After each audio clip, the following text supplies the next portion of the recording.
পেয়েছি।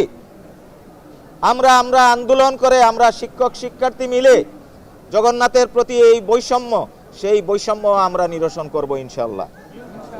এই বৈষম্য দূরীকরণে শিক্ষার্থীদের যৌক্তিক যে দাবি, সেই দাবিগুলো অবিলম্বে পূরণের জন্য এবং কার্যকর পদক্ষেপ গ্রহণের জন্য সংশ্লিষ্ট মন্ত্রণালয় এবং সরকারের প্রতি আজকের এই সংবাদ সম্মেলন থেকে আমরা উদাত্ত আহ্বান জানাচ্ছি।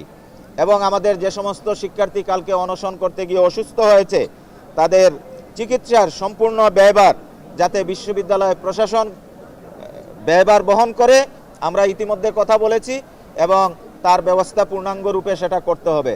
আমরা ইতিমধ্যে অবগত হয়েছি, আমাদের মাননীয় ভাইস চ্যান্সেলর একটু পূর্বে আমার সাথে কথা বলেছেন, উনি মন্ত্রণালয়ে আছেন এবং মন্ত্রণালয়ের সাথে উনি বৈঠক করে আমাদের সশস্ত্র বাহিনীর কাছে ক্যাম্পাসের কাজ কিভাবে হস্তান্তর করা যায় সেই লক্ষ্যে আগামী বুধবার একটি সভা অনুষ্ঠিত হবে। উনি আমাকে মৌখিক জানিয়েছেন, হয়তো বিশ্ববিদ্যালয় প্রশাসন থেকে সেটা আপনাদেরকে অবগত করা হবে।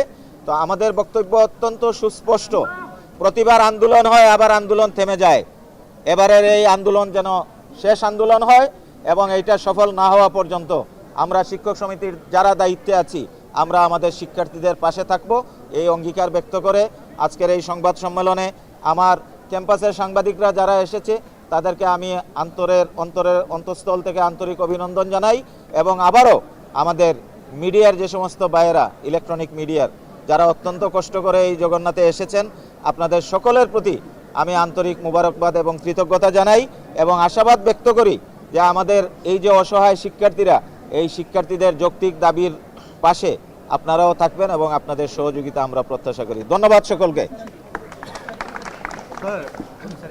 এই 5 আগস্টের আগে যে ফ্যাসিস্ট সরকার ছিল তারা যে এই দাবি বিপক্ষে ছিল সেটা আমরা জানি বা পূরণ হয়নি, কিন্তু স্টুডেন্টদের 3 মাস সময়ের মধ্যে দাবি পূরণের যে আশ্বাস, অলরেডি 2 মাস চলে গেছে। এখন এই দাবি পূরণ না হওয়ার পিছনে দায় কার, কি মনে হয় আপনার? দায় এইটা বলা একটু জটিল প্রশ্ন, তবে বর্তমান প্রশাসন, আমাদের এই প্রশাসন, আমরা আন্দোলন করে আমরা আমাদের বিশ্ববিদ্যালয়ের ভিতর থেকে একজনকে ভাইস চ্যান্সেলর হিসাবে আমরা পেয়েছি।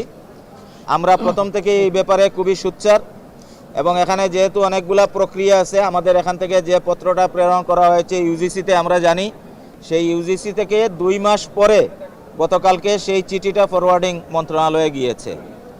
হয়তোবা ওনাদের সীমাবদ্ধতা আছে, আমরা সেটা জানি না, তবে আমরা যেটা মনে করি সুস্পষ্ট এই দীর্ঘসূত্রিতা, এটা একটা দায়িত্ব অবহেলার নামান্তর এবং বিষয়টাকে গুরুত্ব না দেওয়ার নামান্তর। এই জিনিস যেন না হয়, আমরা আমাদের দাবি যৌক্তিক আদায় না হওয়া পর্যন্ত এই পর্যায়ে আছি। ধন্যবাদ।